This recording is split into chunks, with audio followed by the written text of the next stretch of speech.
Hello guys, welcome to my YouTube channel. स्वागत है आप सबका study with Usha ma'am channel पे।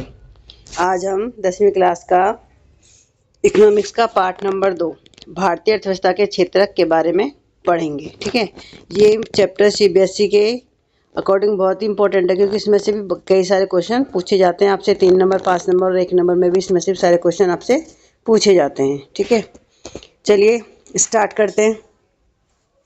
निम्न चित्रों को देखें। देखिए, ये आपको चित्र दिखा रखे हैं, एक ये सारे इन चित्रों को मतलब देखें। ठीक है, इन चित्र को देखने से हमें क्या लगता है। देखिए, आप लोगों को विभिन्न आर्थिक गतिविधियों में कार्यरत पाएंगे। इनमें से कुछ गतिविधियां वस्तु का उत्पादन करती हैं, कुछ अन्य सेवाओं का सृजन करती हैं।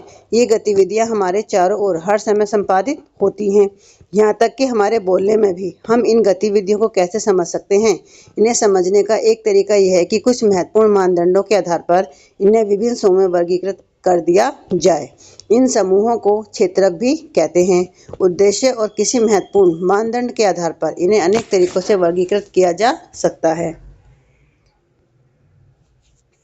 प्राकृतिक संसाधनों के प्रत्यक्ष उपयोग पर आधारित अनेक गतिविधियां हैं, जैसे कपास की खेती। यह एक मौसमी फल है। कपास के पौधों की वृद्धि के लिए हम मुख्यतः न कि पूर्णतः प्राकृतिक कारकों जैसे वर्षा, सूर्य का प्रकाश और जलवायु पर निर्भर हैं।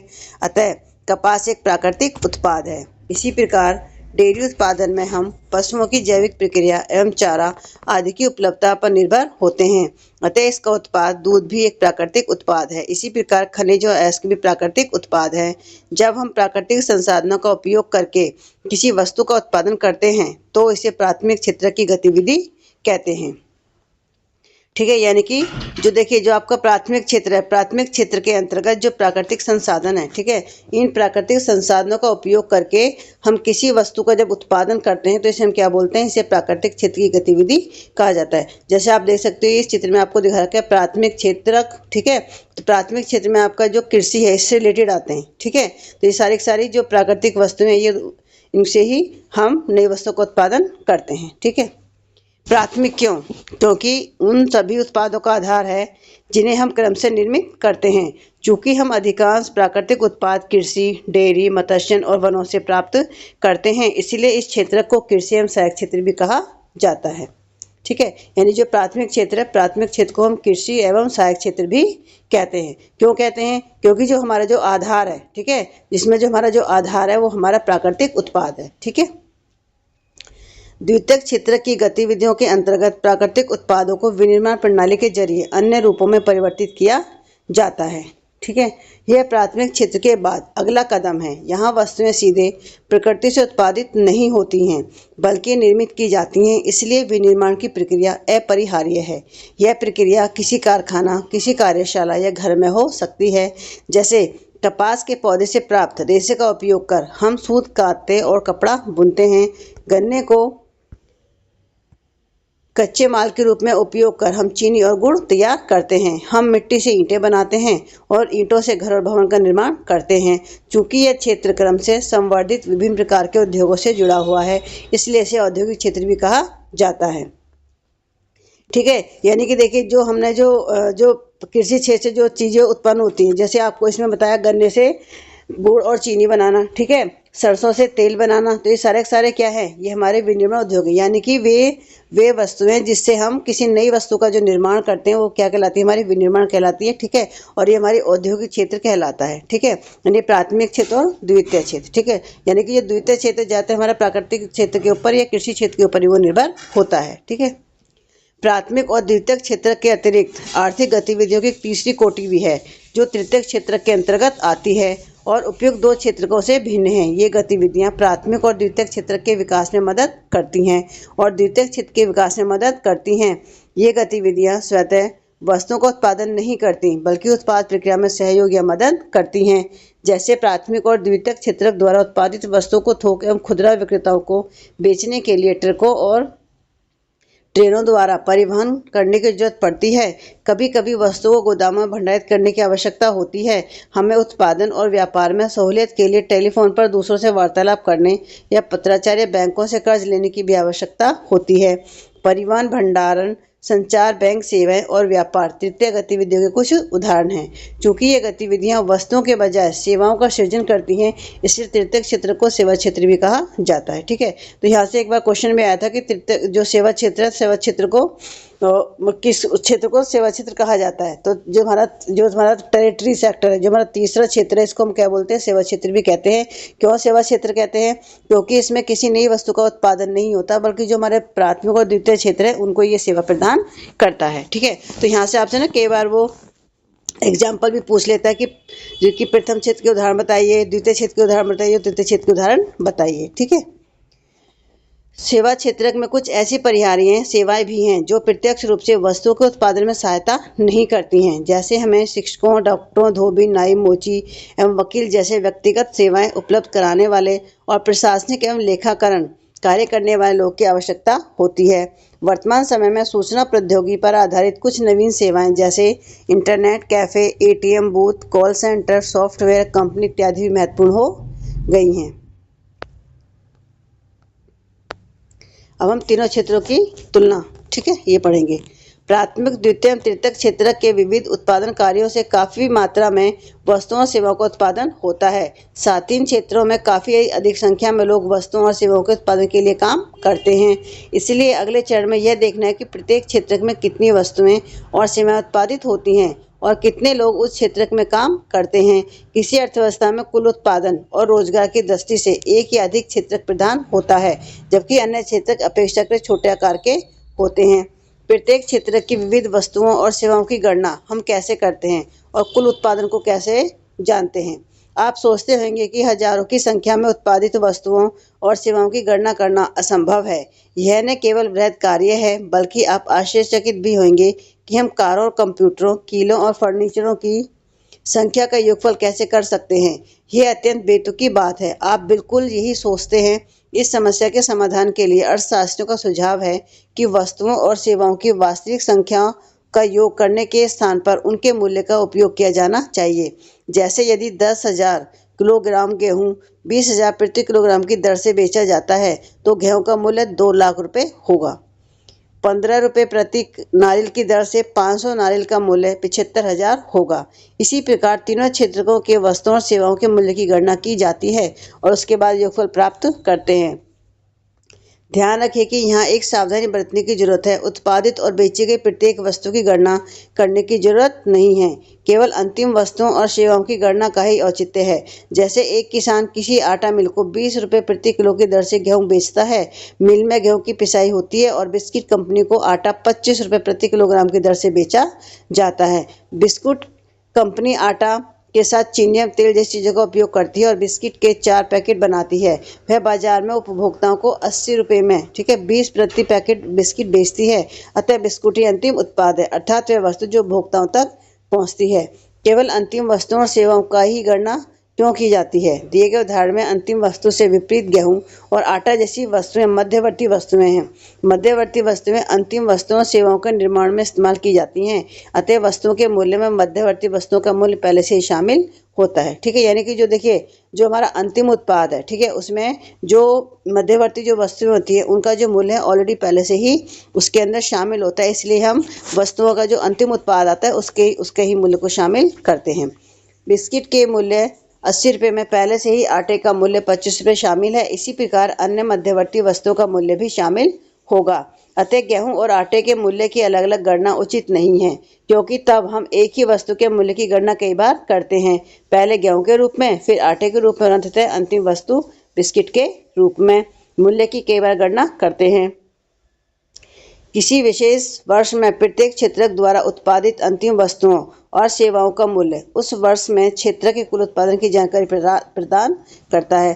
तीनों क्षेत्रों के उत्पादकों के योगफल को देश का सकल घरेलू उत्पाद, ठीक है, यह कहते हैं। यह किसी देश के भीतर किसी विशेष वर्ष में उत्पादित सभी अंतिम वस्तुओं और सेवाओं का मूल्य है। सकल घरेलू उत्पाद अर्थव्यवस्था की विशालता प्रदर्शित करता है। ठीक है, यानी कि देखिए जिसको हम बोलते हैं ना जीडीपी, इंग्लिश में बोलते हैं ग्रॉस डोमेस्टिक प्रोडक्ट। ठीक है, तो सकल उत्पाद के यानी कि जो हमारे तीनों क्षेत्र हैं, हमारे तीनों क्षेत्रों के अंतर्गत जो अंतिम वस्तुएं हैं, ठीक है, उन वस्तुएं और जो सेवाओं का जो मूल्य है उसका टोटल मिला के बनता है हमारा सकल घरेलू उत्पाद, ठीक है। और जो सकल घरेलू उत्पाद है ये किसी भी देश की जो अर्थव्यवस्था है उसकी विशालता को प्रदर्शित करता है कि उस देश की जो अर्थव्यवस्था है वो कितनी बड़ी है, ठीक है।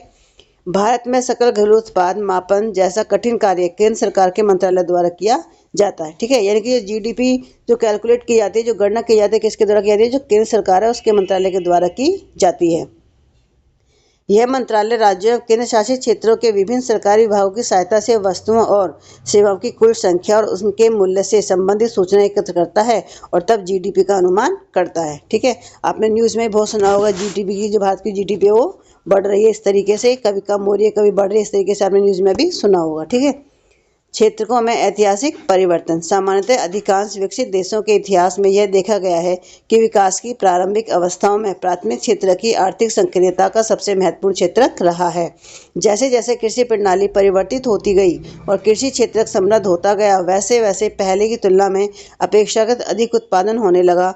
अब अनेक लोग दूसरे कार्य करने लगे, शिल्पियों और व्यापारियों की संख्या में वृद्धि होने लगी, क्रय विक्रय की गतिविधियां कई गुना बढ़ गईं। इसके अतिरिक्त अनेक लोग परिवहन, प्रशासक और सैनिक कार्य इत्यादि से जुड़ने लगे।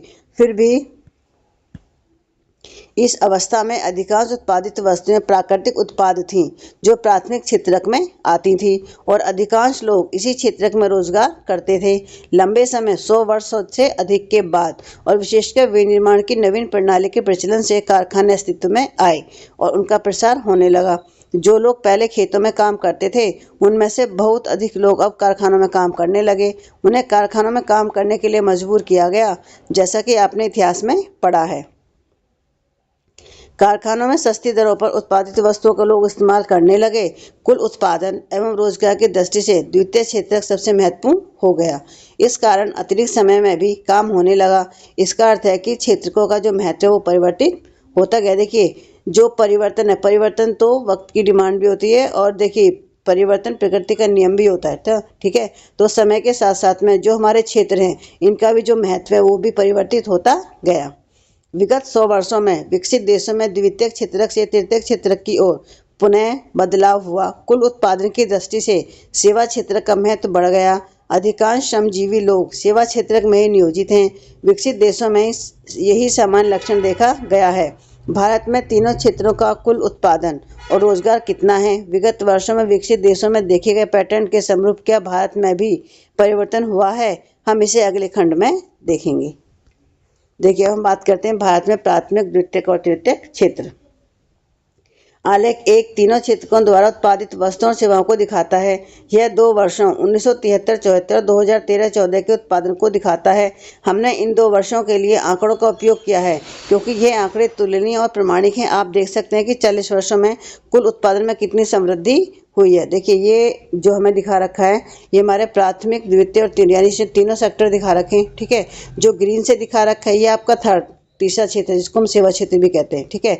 लाल से आपका दूसरा क्षेत्र है और जो ब्लू है हमारा प्राथमिक क्षेत्र है, ठीक है। तो हम देख सकते हैं कि 1973 और 74 में देखिए कि हमारा कहाँ पे कितना योगदान था, ठीक है। अगर हम देखें तो देखिए 2013 जो न, क्योंकि 2013-14 ये नया है क्योंकि जो इसके जो कंपैरिजन के लिए इसके आंकड़े उपलब्ध है। तो आप देखें कि समय के साथ साथ तो आप देखिए हमारे देखो जो तीसरा क्षेत्र है इसमें भी वृद्धि हुई है, दूसरे में भी हुई है और तीसरे में भी हुई है, ठीक है। तो यानी कि समय के साथ साथ जो हमारे क्षेत्र हैं इन तीनों में भी परिवर्तन देखने को मिला है। उत्पादन में तृतीयक क्षेत्र का बढ़ता महत्व।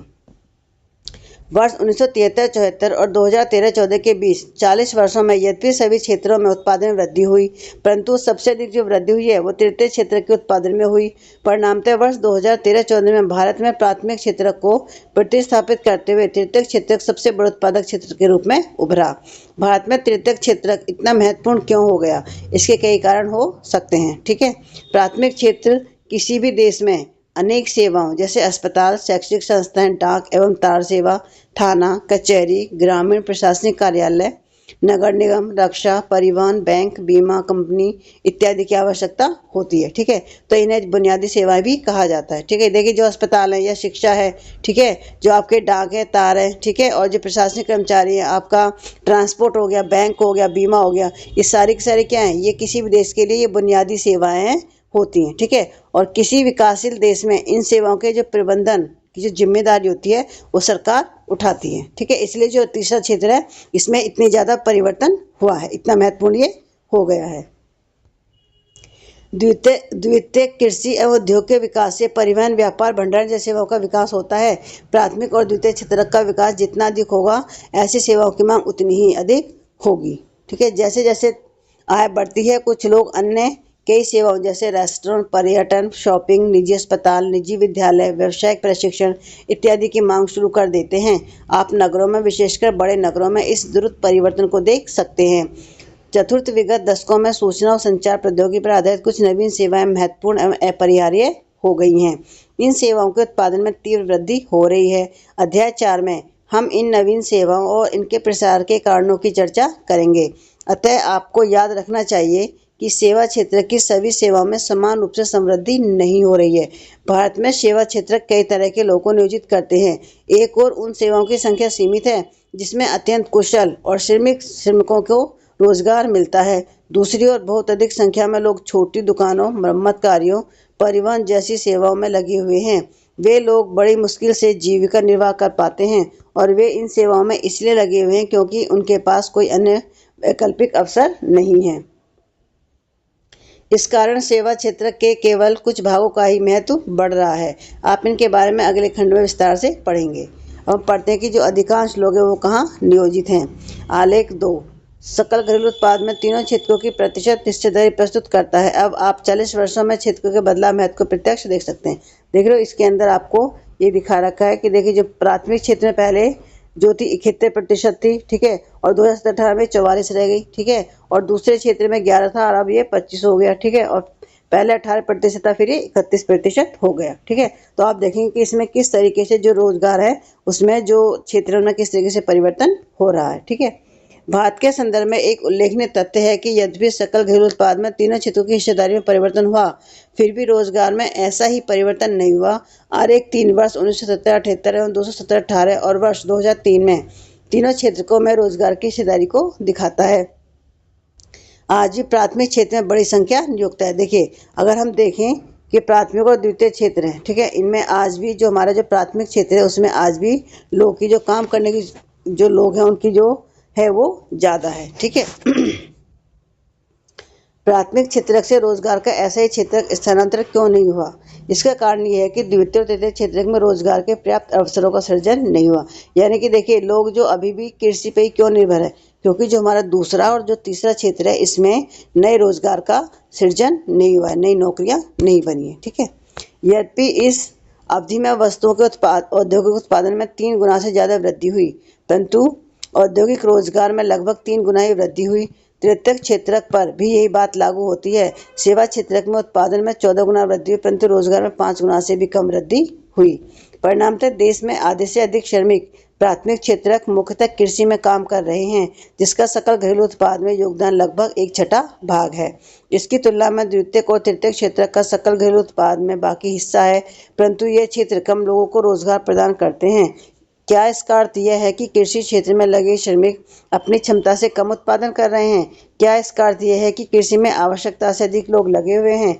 अतएव यदि आप कुछ लोगों को कृषि क्षेत्र से हटा देते हैं तब भी उत्पादन प्रभावित नहीं होगा। दूसरे शब्दों में कृषि क्षेत्र के श्रमिकों में अल्प बेरोजगारी है। एक छोटी किसान लक्ष्मी का उदाहरण लेते हैं, जिसके पास 2 हेक्टेयर असिंचित भूमि है, जो सिंचाई के लिए केवल वर्षा पर निर्भर है और ज्वार व अरहर जैसी फसलें उपजाती है। उसके परिवार के सभी 5 सदस्य उस भूमि पर वर्ष भर काम करते हैं। क्यों?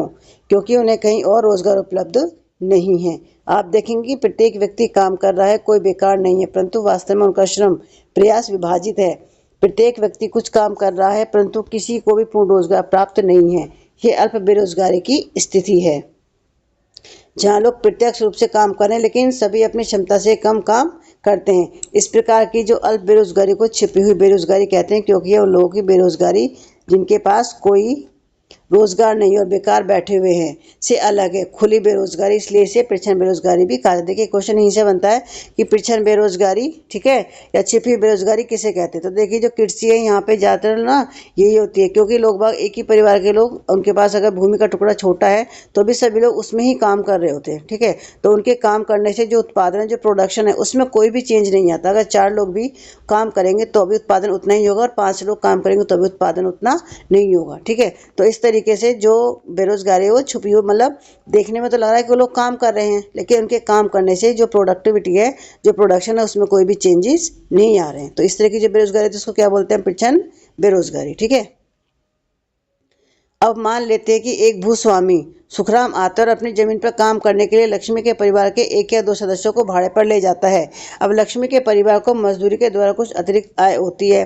चूंकि आपको छोटे से भूखंड पर काम करने के लिए 5 लोगों की जरूरत नहीं है, अतः 2 लोगों के चले जाने से कृषि उत्पादन प्रभावित नहीं होता है। दिए गए उदाहरण में 2 सदस्य किसी कारखाने में भी काम करने के लिए जा सकते हैं। एक बार फिर परिवार की कमाई में वृद्धि होगी और वे लोग अपनी भूमि से पहले जैसे उत्पादन करते रहेंगे। भारत में लक्ष्मी की तरह लाखों किसान हैं। इसका अर्थ है कि यदि हम कुछ लोगों को कृषि क्षेत्र से हटाकर उन्हें कहीं और समुचित रोजगार उपलब्ध करा दें तो भी कृषि उत्पादन पर बुरा प्रभाव नहीं पड़ेगा। कोई अन्य रोजगार करने से लोगों की आय से परिवार की कुल आय में वृद्धि होगी। अल्प बेरोजगारी दूसरे क्षेत्रों में भी हो सकती है। उदाहरण के लिए शहरों में सेवा क्षेत्र में हजारों अनियमित श्रमिक हैं जो दैनिक रोजगार की तलाश करते हैं।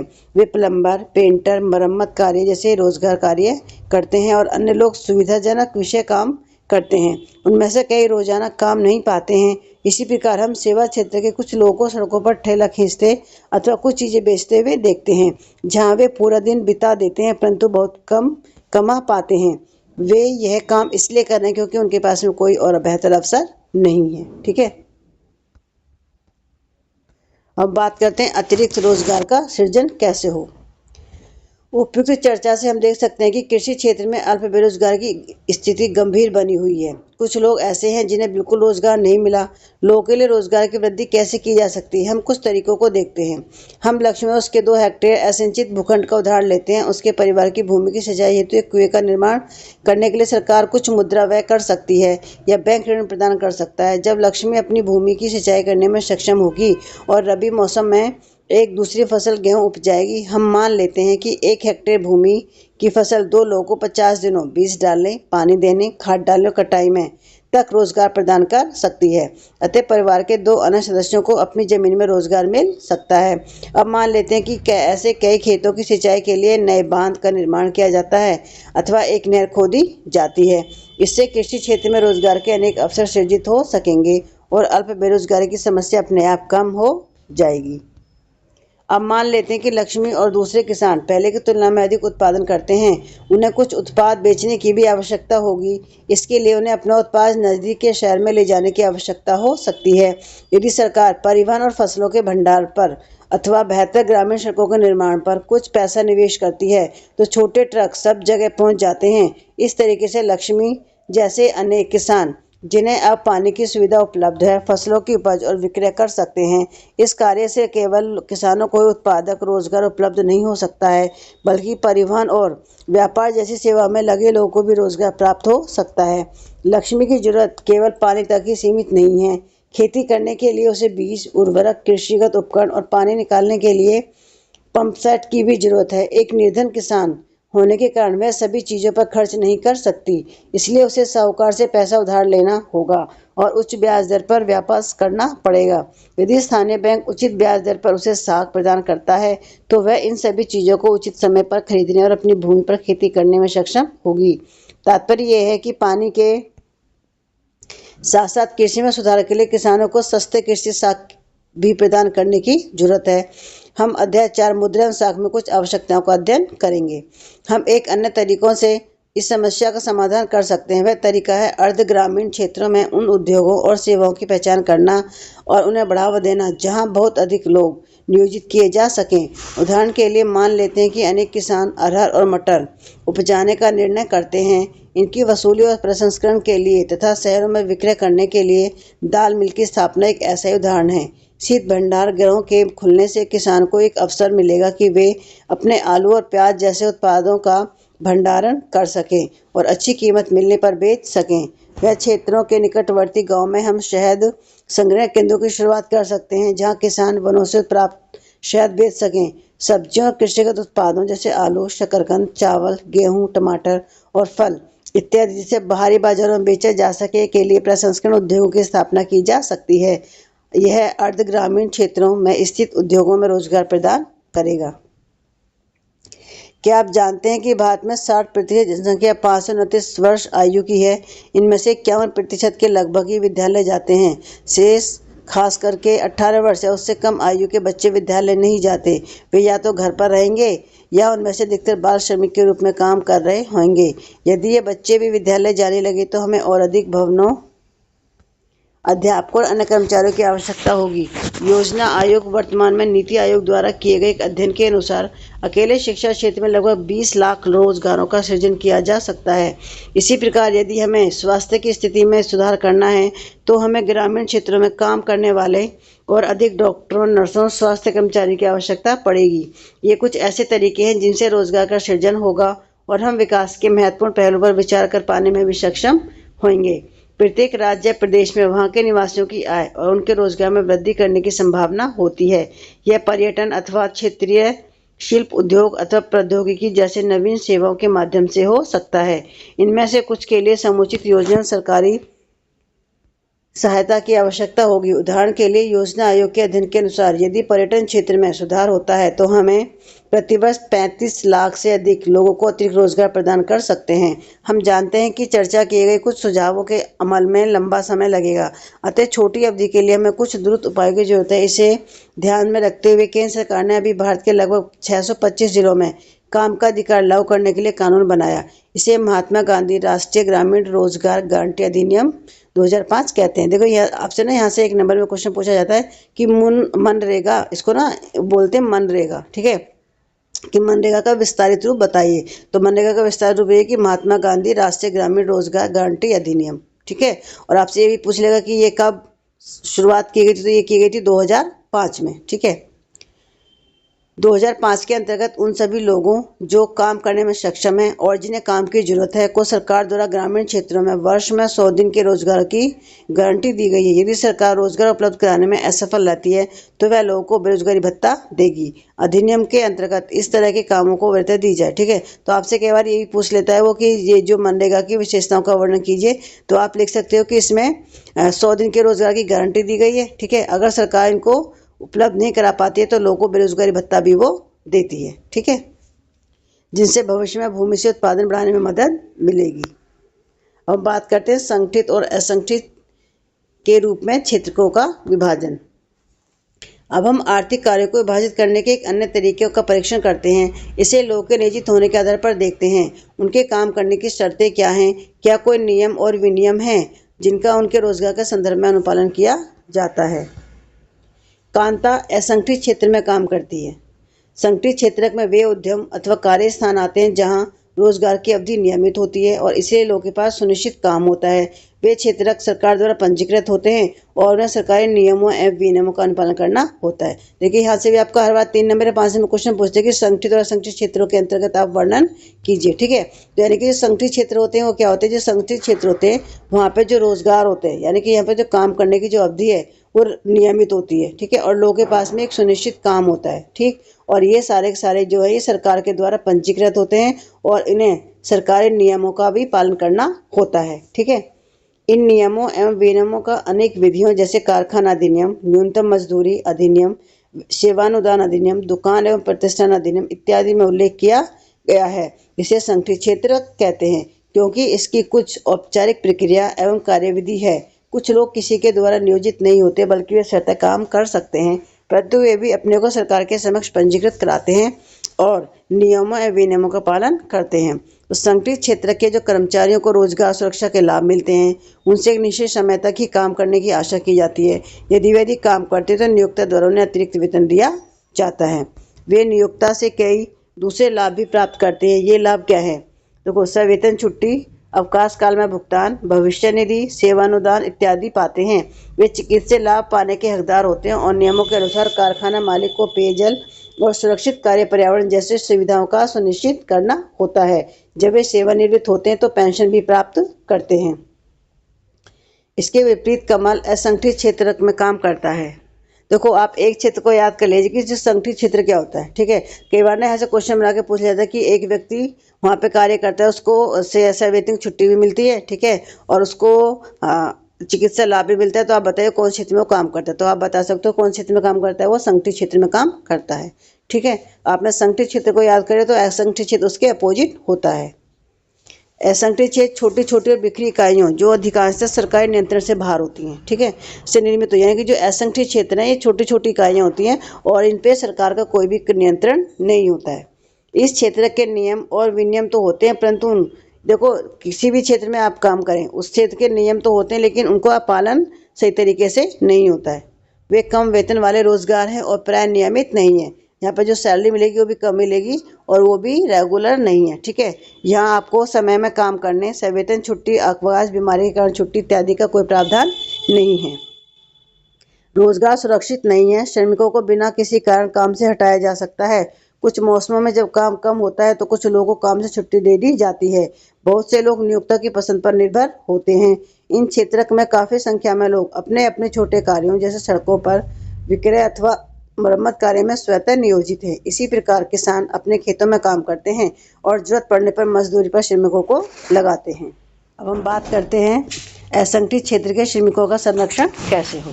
संगठित क्षेत्र अत्यधिक मांग पर ही रोजगार प्रस्तावित करता है, लेकिन संगठित क्षेत्र में रोजगार के अवसरों में अत्यंत धीमी गति से वृद्धि हो रही है। यह भी आमतौर पर पाया जाता है कि संगठित क्षेत्र असंगठित क्षेत्र के रूप में काम करते हैं। वे ऐसी रणनीति, कर, वचन एवं श्रमिकों को संरक्षण प्रदान करने वाली विधियों के अनुपालन से बचने के लिए अपनाते हैं।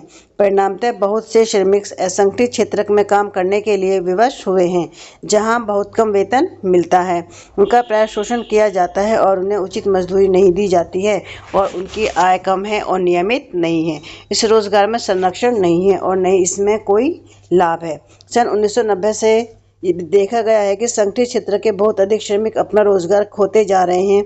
ये लोग असंगठित क्षेत्र में कम वेतन पर काम करने के लिए विवश हैं। अतः असंगठित क्षेत्र में और अधिक रोजगार की जरूरत के अलावा श्रमिकों को संरक्षण और सहायता की भी आवश्यकता है। ये लाचार लोग कौन हैं जिन्हें संरक्षण की आवश्यकता है? ग्रामीण क्षेत्रों में असंगठित क्षेत्र मुख्यतः भूमिहीन कृषि श्रमिकों, छोटे और सीमांत किसान, फसल बटाईदारों, कारीगरों, बुनकरों, लोहार, बढ़ई और सुनार से रचित होता है। तो कोई यहाँ से क्वेश्चन पूछा जाता है कि वे लोग कौन हैं जिन्हें संरक्षण की आवश्यकता है। तो आप बता सकते हो कि जो वो भूमिहीन जो कृषक हैं, ठीक है, जो छोटे और सीमांत किसान हैं, कारीगर हैं, बुनकर हैं, लोहार, बढ़ई, ये सब क्या है, इनको संरक्षण की अधिक जरूरत है। ठीक है, भारत में लगभग 80% ग्रामीण परिवार छोटे और सीमांत किसानों की श्रेणी में आते हैं। इन किसानों को समय से बीज, कृषि उपकरणों, साख, भंडारण सुविधा और विपणन केंद्र की पर्याप्त सुविधा उपलब्ध कराने की जरूरत है। शहरी क्षेत्रों में असंगठित क्षेत्र मुख्यतः लघु उद्योगों के श्रमिकों, निर्माण, व्यापार एवं परिवहन में कार्यरत आश्रमिक श्रमिकों, सड़कों पर विक्रेता का काम करने वाले, सिर पर बोझ ढोने वाले श्रमिकों, वस्त्र निर्माण करने वालों और कबाड़ उठाने वालों से रचित है। लघु उद्योग को भी कच्चे माल की प्राप्ति और उत्पाद के विपणन के लिए सरकारी मदद की आवश्यकता होती है। आश्रमिक श्रमिकों को शहरी और ग्रामीण दोनों क्षेत्रों में संरक्षण दिए जाने की जरूरत है। हम यह भी पाते हैं कि बहुसंख्यक श्रमिक अनुसूचित जाति, जनजाति और पिछड़ी जातियों से हैं जो असंगठित क्षेत्र में रोजगार करते हैं। ये श्रमिक अनियमित और कम मजदूरी पर काम करने के अलावा सामाजिक भेदभाव के भी शिकार हैं। अतः आर्थिक एवं सामाजिक विकास के लिए असंगठित क्षेत्र के श्रमिकों को संरक्षण और सहायता अनिवार्य है। हम बात करते हैं स्वामित्व आधारित क्षेत्र। ठीक है, सार्वजनिक और निजी क्षेत्र। आर्थिक गतिविधियों को क्षेत्रों में वर्गीकृत करने का एक अन्य तरीका हो सकता है। परिसंपत्तियों का स्वामी और सेवाओं की उपलब्धता के लिए जिम्मेदार व्यक्ति कौन है? सार्वजनिक क्षेत्र में अधिकांश परिसंपत्तियों पर सरकार का स्वामित्व होता है और सरकार ही सभी सेवाएं उपलब्ध कराती है। निजी क्षेत्र में परिसंपत्तियों पर स्वामित्व और सेवाओं के वितरण की जिम्मेदारी एकल व्यक्ति या कंपनी के हाथों में होती है। रेलवे अथवा डाकघर सार्वजनिक क्षेत्र के उदाहरण हैं, जबकि टाटा आयरन एवं स्टील कंपनी लिमिटेड, टिस्को, ठीक है, क्या आपसे ये पूछ लेगा कि टिस्को का विस्तारित रूप लिखिए। ठीक है, तो ये TISCO Tata iron and steel company limited अथवा रिलायंस इंडस्ट्री लिमिटेड जैसी कंपनियां निजी स्वामित्व में हैं। निजी क्षेत्र की गतिविधियों का ध्येय लाभ अर्जित करना होता है। इनकी सेवाओं को प्राप्त करने के लिए हमें इस एकल स्वामियों और कंपनियों को भुगतान करना पड़ता है। सार्वजनिक क्षेत्र का देय केवल लाभ कमाना नहीं होता, सरकार सेवाओं पर व्यय किए गए व्यय की भरपाई करने या अन्य तरीकों से करती है। आधुनिक दिनों में सरकार सभी तरह की गतिविधियों पर व्यय करती है। ये गतिविधियाँ क्या हैं? सरकार ऐसी गतिविधियों पर व्यय क्यों करती है, ज्ञात करें। देखिए, जो निजी क्षेत्र हो, जो प्राइवेट कंपनियां होती हैं, ठीक है, उनका जो मेन लक्ष्य होता है, उनका सिर्फ लाभ कमाना होता है, ठीक है, और इनका इन पे जो नियंत्रण होता है, ये एक ही व्यक्ति के नियंत्रण में होती हैं, ठीक है, और जबकि जो सार्वजनिक क्षेत्र की जो कंपनियां होती हैं, उनका उद्देश्य लाभ कमाना नहीं होता, ठीक है, और सरकार जो सेवाओं पर जो किए गए जो व्यय हैं, जो खर्चे हैं, उनकी भरपाई टैक्स या अन्य तरीकों से करती है। कई ऐसी चीजें हैं जिनकी आवश्यकता समाज के सभी सदस्यों को होती है, परंतु जिन्हें निजी क्षेत्रक उचित कीमत पर उपलब्ध नहीं कराते हैं। क्यों? क्योंकि इनमें से कुछ चीज़ों पर बहुत अधिक पैसा खर्च करने पड़ते हैं, जो निजी क्षेत्रकों की क्षमता से बाहर होती हैं। इन चीज़ों का इस्तेमाल करने वाले हजारों लोगों से पैसा एकत्र करना भी आसान नहीं है। फिर यदि वे चीज़ों को उपलब्ध कराते हैं तो वे इसकी ऊंची कीमत वसूलते हैं, जैसे सड़कों, पुलों, रेलवों, पत्तनों, बिजली आदि का निर्माण और बांध आदि से सिंचाई की सुविधा उपलब्ध कराना। इसलिए सरकार ऐसे भारी व्यय स्वयं उठाती है और सभी लोगों के लिए इन सुविधाओं को सुनिश्चित करती है। कुछ गतिविधियां ऐसी हैं जिन्हें सरकारी समर्थन की जरूरत पड़ती है।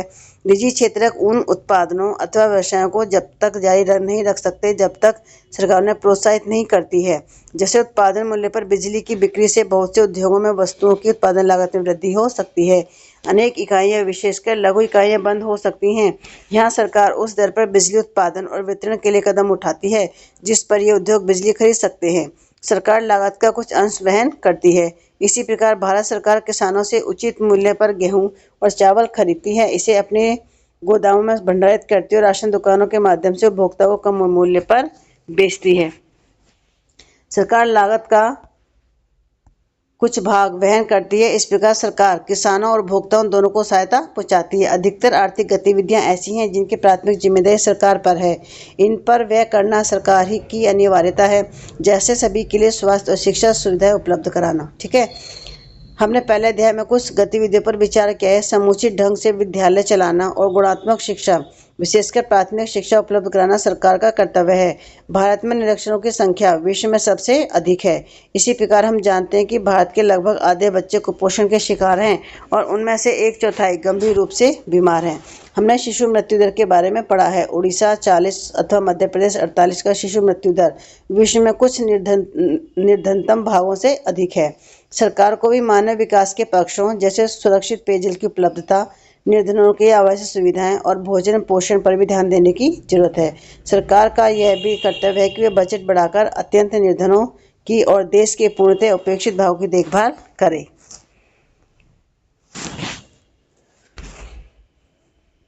अब हम देखिए, हमने जो चैप्टर पढ़ा इसका हम सारांश पढ़ते हैं। इस अध्याय में हमने आर्थिक गतिविधियों को कुछ सार्थक समभाजित करने के तरीकों का अध्ययन किया। इसका एक तरीका यह है परीक्षण करना है कि गतिविधि प्राथमिक, द्वितीयक और तृतीयक क्षेत्र में से किससे संबंधित है। ठीक है, भारत के विगत 30 वर्षों के आंकड़े प्रदर्शित करते हैं कि यद्यपि जीडीपी में सबसे अधिक योगदान तृतीयक क्षेत्र में उत्पादित वस्तुओं और सेवाओं का है, लेकिन रोजगार अधिकांशतः प्राथमिक क्षेत्र में ही मिलता है। हमने यह भी देखा है कि देश में रोजगार के अवसरों की वृद्धि के लिए क्या किया जा सकता है। ठीक है, दूसरे वर्गीकरण में हम संगठित या असंगठित क्षेत्र में काम करने वाले लोगों पर विचार करते हैं।